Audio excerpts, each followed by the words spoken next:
सबसे पहले आप सभी को मेरा प्यार भरा नमस्ते। मैं गीता सेमवाल देवभूमि उत्तराखंड के प्रकृति की गोद में बसा हुआ शीतकाल प्रवास मुखवा मुखीमठ गांव से आप सभी लोगों का हार्दिक स्वागत करती हूं। आज मैं अपनी ब्लॉग की शुरुआत सुबह की 7 बजे से कर रही हूं। 2-3 दिन लगातार बारिश के कारण ये देखिए आज सुबह सुबह जैसे ही मैं उठी मौसम काफ़ी सुहावना बना हुआ है।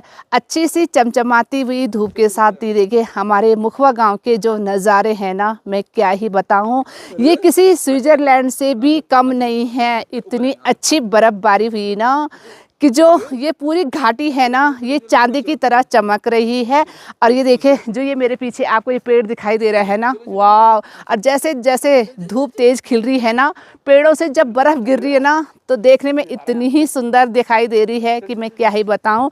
और साथ में देखिए ना, हमारा बूझो भी जैसे ही सुबह हुई ना, तो बाहर ये ना बर्फ़ में ऐसा खेल रहे हैं ना, इसको समझ ही नहीं आ रहा ये है तो है क्या चीज़, क्योंकि इसने भी पहली बार देखी है। जो घर से आ रहा है तो यहाँ पे सीढ़ियाँ हैं और पूजों के बराबर ये बर्फ़ गिरी हुई है। ये देखिए ना, सामने जो ये पेड़ है इसमें कितनी अच्छी बर्फ़ टिकी हुई है। जैसे जैसे धूप लग रही है ना, तो ऐसे करके ये देखो ना, बर्फ़ ऐसे झड़ रही है पेड़ों से।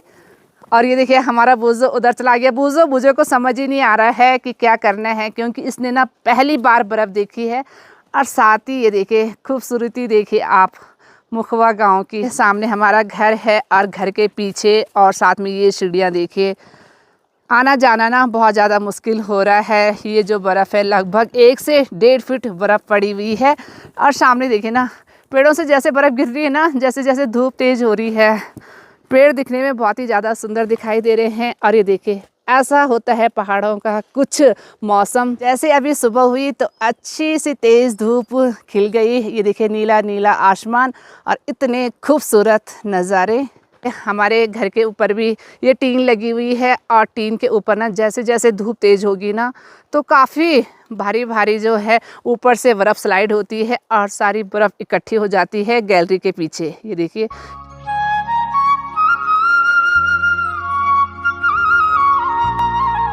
और अब इसके बाद नहाना धोना होगा, क्योंकि मैं उठी, चाय पी और मैंने वीडियो बनाना स्टार्ट किया। मैंने कहा आप लोगों को तो दिखाना ही है, इतनी सुंदर बर्फ़ पड़ी हुई है, इतने सुंदर नज़ारे हैं, तो ये कैप्चर करना ना बहुत ज़रूरी है। अब इसके बाद नहाना धोना होगा, माता रानी के लिए भोग बनाना होगा। और इतनी बर्फ़ में हमें लगभग 2 से 2.5 किलोमीटर माँ भगवती चंडेश्वरी जी के मंदिर में जाना भी है। यहाँ से ना घर तक जाना भी मुश्किल हो रहा है भाई, मतलब घुटने घुटने तक की बर्फ़ पड़ी हुई है।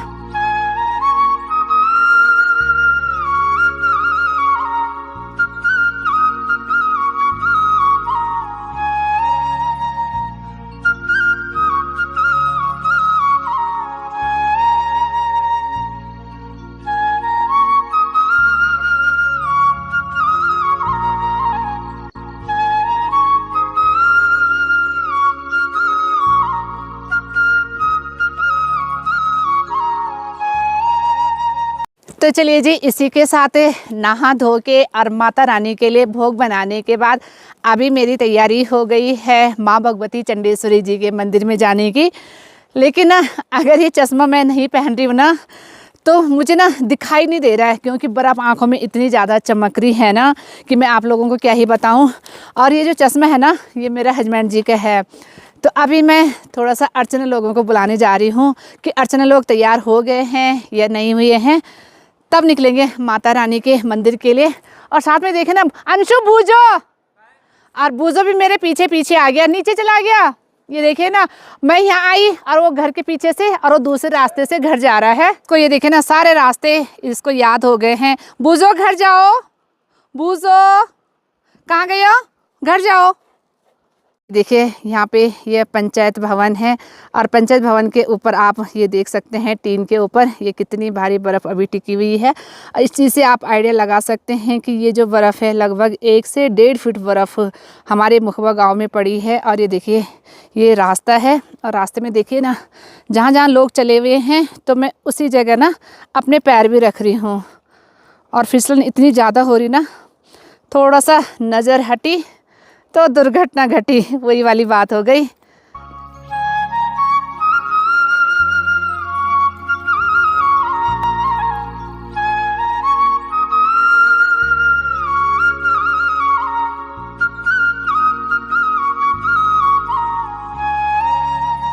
इसी के साथ अभी हमारी तैयारी हो गई है मंदिर जाने की, लेकिन घर से ना और घाटों तक आते आते हमें ना लगभग 20 मिनट लग गए हैं।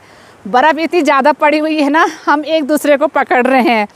तो इनके पास तो स्टिक है, लेकिन मुझे ना स्टिक यानी डंडी नहीं मिल रही है। जो भी डंडी है ना वो टूट ही नहीं रही हमसे। और बर्फ़ में ओ भाई ब्लॉग बना रही, लेकिन बहुत मुश्किल से। देखो ना एक दूसरे हाथ पकड़ रहे, जाएंगे तो दोनों एक साथ जाएंगे। चलो पहले तो रास्ता कवर कर लेते हैं, तो फिर आगे आगे मैं आप लोगों को सुंदर सुंदर नज़ारे दिखाते रहूँगी।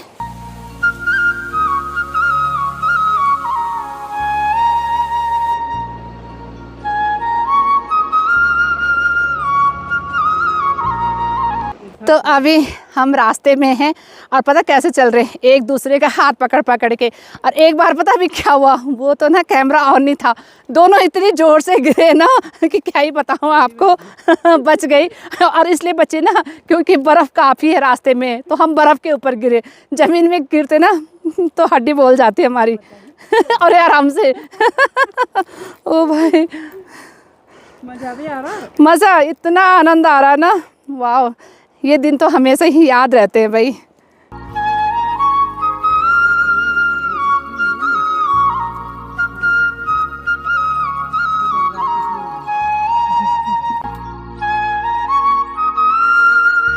तो चलिए जी, इसी के साथ रास्ते में आगे बढ़ते हुए अभी हम लोग पहुंच गए हैं मार्कंडेयपुरी में। और ये मार्कंडेय ऋषि की तपस्थली है, इसीलिए इस जगह को मार्कंडेयपुरी कहा गया है।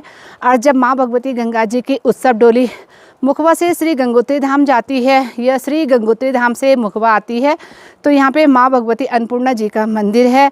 और गंगा मैया जी की जो उत्सव डोली है, भोग मूर्ति है, थोड़ी देर तक यहाँ पे विश्राम किया जाता है और यहाँ पे पूजा अर्चना की जाती है। और जो मार्कंडेय ऋषि थे वो अल्पायु के थे, और उन्होंने शिव जी को प्रसन्न करने के लिए जो महामृत्युंजय जाप है उसकी रचना बैठ के जहाँ पे अन्नपूर्णा जी का मंदिर है वहीं पे की। और फिर शिव जी ने प्रसन्न होकर उनको जीवर अमर तुल्य वरदान दिया। तो कुछ ऐसे ही है, मतलब शास्त्रों में मार्कंडेयपुरी का जो इतिहास है वो ऐसा ही है। अब भाई मैं वीडियो के साथ साथ ना मुझे रास्ते में भी देखना पड़ रहा है। और कल हमने यहाँ पे खूब सारी वीडियो बनाई, खूब सारी फ़ोटो खींची। और आज ये जो चौक है, ये आंगन है, पूरा बर्फ़ से भरा हुआ है।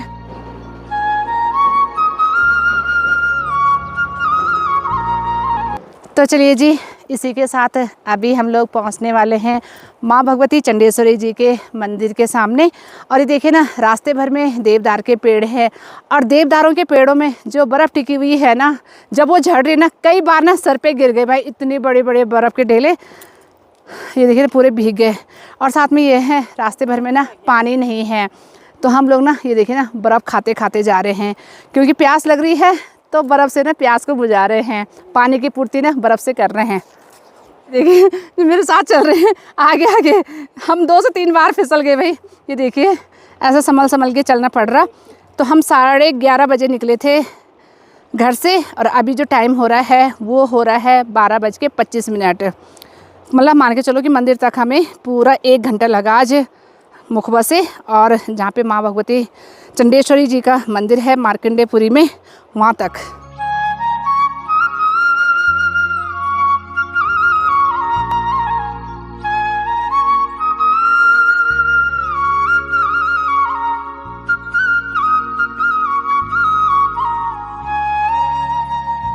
तो चलिए जी, इसी के साथ माँ भगवती चंडेश्वरी जी के मंदिर में पहुँचते ही माता रानी के दर्शन किए, और अभी तक माता की पूजा अर्चना हुई, पूजा पाठ हुआ, और अब माता रानी का श्रृंगार हो रहा है। जब तक माँ का श्रृंगार हो रहा है तब तक माँ के मंदिर के सामने जो ये प्रांगण है, यहाँ पे बैठ के हम लोग ना कीर्तन भजन करेंगे। अब बर्फ़बारी इतनी ज़्यादा हो रही है ना कि ऐसा लग रहा है जैसे मंदिर के ऊपर हो गए, घरों के ऊपर से हो गया, बर्फ़ इतनी तेज़ी से पिघल रही है ना कि क्या ही बताऊं। और बैठने के लिए ना जगह नहीं मिल रही, हर जगह ना बर्फ़ ही बर्फ़ है। तो अभी जो यहाँ पे आंगन है, यानी जो ये खुला सा मैदान है, यहाँ पे हम लोगों ने ना अभी चटाई लाई है, चटाई बिछाई हुई है, और चटाई के ऊपर ना बैठेंगे, नहीं तो जगह नहीं मिल रही भाई, हर जगह चारों तरफ बर्फ़ ही बर्फ़ है। ये देखिए ना, चटाई बिछाई हुई है और चटाई के ऊपर हम लोग बैठ रहे हैं। कुछ लोग यहाँ बैठे हुए हैं। यहाँ बर्फ़ थी लेकिन इन्होंने पहले बर्फ़ को साफ़ किया फिर बैठे हुए हैं। अब बर्फ़ आंखों में सबकी चमक रही है, किसी की आंखें नहीं खुल रही है। बर्फ़ के कारण ना आंखें बंद हो रही है।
तो अभी माता रानी की पूजा अर्चना और आरती के बाद हम लोगों ने यहाँ पे फलाहार ग्रहण किया है और साथ में गुरुजी लोगों ने भी फलाहार ग्रहण कर लिया है। और फलाहार ग्रहण करने के बाद यहाँ पे थोड़ा धूप सेक रहे हैं और उसके बाद यहाँ पे अभी पूजा पाठ करेंगे। फिर शाम की आरती यानी सायंकालीन आरती के बाद गुरुजी लोग घर आएंगे और हम लोग अभी फलाहार ग्रहण करने के बाद घर जा रहे हैं। जितनी भी हम लोग यहाँ पे महिलाएं आई हुई है और यहाँ पे गुरुजी लोग धूप सेक रहे हैं। और मैं गुरुजी को पूछ रही हूँ कि गुरुजी आपको मुखवा में आके माँ भगवती चंडेश्वरी जी के मंदिर में आके कैसा लग रहा है? बहुत अच्छा लग रहा है और ये सौभाग्य है हमारा कि माँ भगवती के चरणों में ऐसा दिव्य ये जो वासंती नवरात्रि का जो ये माँ भगवती का जो नवरात्रि का पूजन है, तो इसके साथ साथ ये प्रकृति का जो सुंदर हम लोग यहाँ पर प्रकृति का आनंद भी ले रहे हैं और माँ भगवती के चरणों में पूजा पाठ में सब लोग संलग्न हैं, सब यजमान परिवार। और हम माँ भगवती से यही प्रार्थना करेंगे कि हमारे इस यजमान परिवार सुख समृद्धि और आनंद में रहें और सबके परिवार में खुशहाली रहे। ऐसी हमारी माँ भगवती चंडेश्वरी से प्रार्थना है।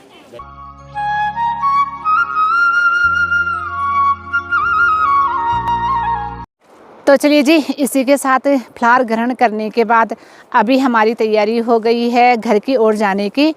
और अभी रास्ते में ना उतनी बर्फ़ नहीं है जितनी कि सुबह के टाइम पे थी, क्योंकि आज ना दिन के टाइम पे धूप में काफ़ी तेज़ी रही, जिस वजह से कि रास्ते की बर्फ़ भी पिघल चुकी है और साथ में पेड़ पौधों में जो बर्फ़ टिकी हुई थी ना वो भी सारी पिघल गई है। तो थोड़ा ना इस टाइम उतनी परेशानी नहीं हो रही है। जिन बैंडों में धूप की रोशनी कम पड़ती है वहाँ तो अभी काफ़ी बर्फ़ है। और ये देखिए ना, जितने भी हम लोग ना अभी रास्ते में चल रहे ना, ऐसे ऐसे करके एक एक डंडी हमने पकड़ी हुई है। तो इन डंडियों से ना थोड़ा सहारा बन रहा है, तो उतनी फिसलन भी नहीं हो रही है।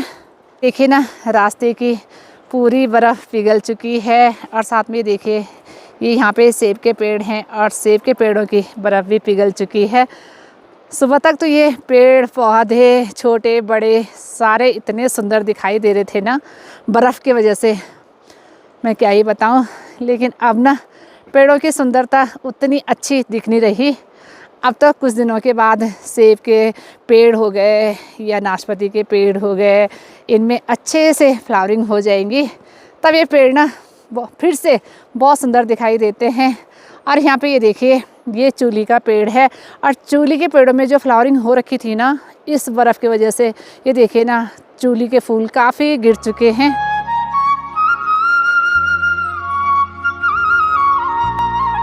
तो चलिए जी, मंदिर से अभी मैं पहुंच गई हूं घर पे। घर आते ही क्योंकि शाम को बुखारी जलानी है, उसके लिए ना मुझे लकड़ी भी फाड़नी पड़ेगी, क्योंकि बुखारी में जो लकड़ियां हैं वो छोटी छोटी डाली जाती है। तो लकड़ियां काफ़ी बड़ी बड़ी है, तो मैं दरांती लाई हूँ बड़ी वाली, जिसको कि हमारी लोकल भाषा में ना थमाला बोलते हैं। तो छोटे छोटे टुकड़े मुझे लकड़ियों के करने होंगे। और कल शाम को ना थोड़ा सा लाइट आई थी 5 से 10 मिनट, और कल शाम से ना लाइट अभी तक नहीं आई। और आज आती भी या नहीं आती है, क्योंकि अभी तक तो आई नहीं। बर्फ़बारी बहुत ज़्यादा हुई है जिस वजह से मुझे लग रहा है कि कहीं ना हो सकता है जैसे कि लाइट के पोल होते हैं या तार होते हैं वो टूटे होंगे। तो देखते हैं शाम तक, जब तक अंधेरा होता है, लाइट आती है नहीं आती है। साथ में ना कल शाम से नेटवर्क भी नहीं है। तो अब मैं लकड़ियाँ छोटी छोटी कर लेती हूँ। और साथ में ये देखिए ना, सुबह से ऐसा लग रहा मानो जैसे कि बारिश हो रही होगी, क्योंकि जो टीन है ना उसके ऊपर से बर्फ़ पिघल रही है।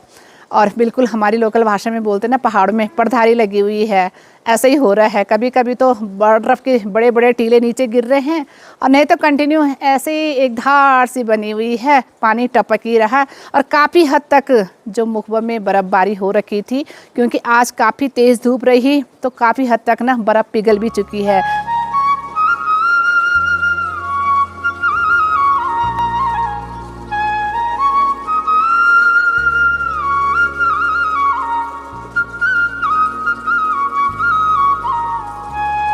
के साथ आप ये देखिए, हमारे घर के सामने जो ये घर है, तो इसकी जो छत है वो टीन से बनी हुई है और कुछ ढाल नुमा आकार की है। तो इसीलिए ज़्यादातर घर यहाँ पे कुछ ऐसे ही बनाए जाते हैं, क्योंकि बर्फ़बारी बहुत ज़्यादा होती है। तो ये जो छत होती है ढाल नुमा, इससे बर्फ़ जल्दी से पिघल जाती है। और ये देखिए, इसी के आगे, हमारे घर के आगे एक और छत है जो कि सीमेंट वाली है, यानी लेंटर वाला मकान है। और इसमें आप ये देखिए ना, बर्फ़ अभी बिल्कुल वैसे ही है जैसे सुबह थी। तो इसको ना पिघलने में अभी टाइम लगेगा। और जबकि जितने भी आपको टीन वाले घर दिख रहे होंगे ना, ये देखिए सबके ऊपर ना बर्फ़ पिघल चुकी है।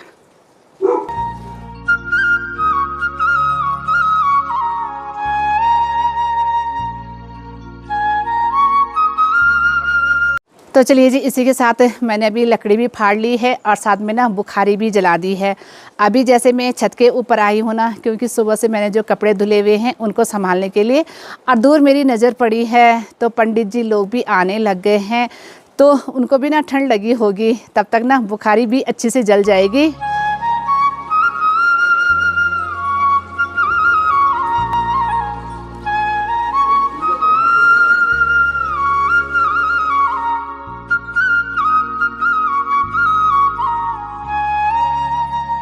इसी के साथ अभी गर्मा गर्म चाय पीने के बाद मेरी तैयारी हो गई है गांव की ओर जाने की।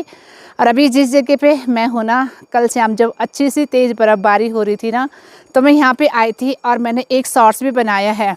लेकिन जो ये रास्ते में सीढ़ी है ना, ये सीढ़ी कहीं दिखाई नहीं दे रही थी। मतलब अंदाज से ना पैर रखने पड़ रहे थे। लेकिन आज जो दिन के टाइम पे अच्छी सी चमचमाती हुई तेज़ धूप खिली हुई थी ना, उस वजह से ना ये बर्फ़बारी जो हुई थी ना, काफ़ी हद तक पिघल चुकी है।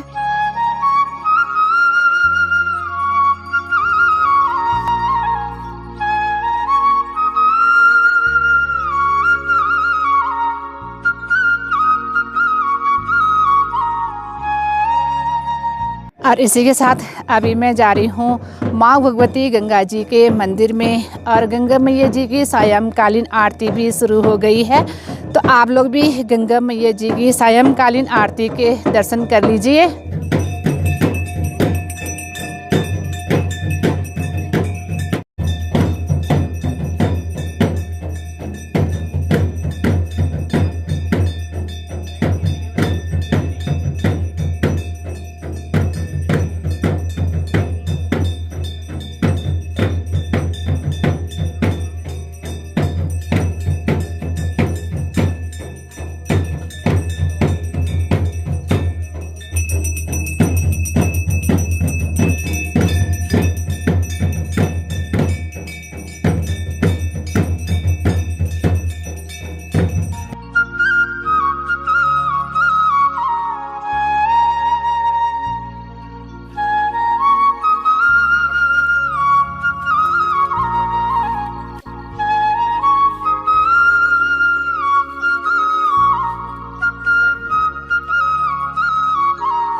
चलिए जी, मंदिर में आते ही मैंने गंगा मैया जी के और गंगा मैया जी की सायंकालीन आरती के भी दर्शन कर लिए हैं। अभी मैंने गंगा मैया जी के दर्शन आप लोगों को नहीं करवा पाई, क्योंकि आज मैंने आपको कहा ना, लाइट ही नहीं आ रही है हमारे गांव में। जो ये लाइटें जल रही है, ये है सौर ऊर्जा की लाइट। अब शाम की 7 बज चुकी है, अंधेरा हो गया, अब उम्मीद भी नहीं है कि लाइट आज आएगी। कई जगह पोल टूटे हुए हैं, तारे टूटे हुए हैं, तो ये उम्मीद है कल तो शायद आ ही जाएगी, क्योंकि अब मौसम भी ठीक हो गया है, बारिश और बर्फबारी नहीं हो रही है। तो चलिए जी, माँ भगवती गंगा जी और माँ चंडेश्वरी जी की कृपा आशीर्वाद आप सभी भक्तजनों के ऊपर सदैव बनी रहे, ऐसी प्रार्थना मैं गंगा मैया जी से और चंडेश्वरी भगवती जी से करती हूँ। तो आज के ब्लॉग को मैं अब यहीं पे एंड करती हूँ। आई होप आप लोगों को मेरे ब्लॉग पसंद आया होगा। पसंद आया इसे लाइक कीजिए, सब्सक्राइब कीजिए, अपने दोस्तों के साथ ज़्यादा से ज़्यादा शेयर कीजिए, कमेंट कीजिए। मैं गीता सेमवाल मिलती हूँ आपको अगले जल्दी से नए ब्लॉग में। तब तक के लिए जय गंगा मैया जी, बाय बाय।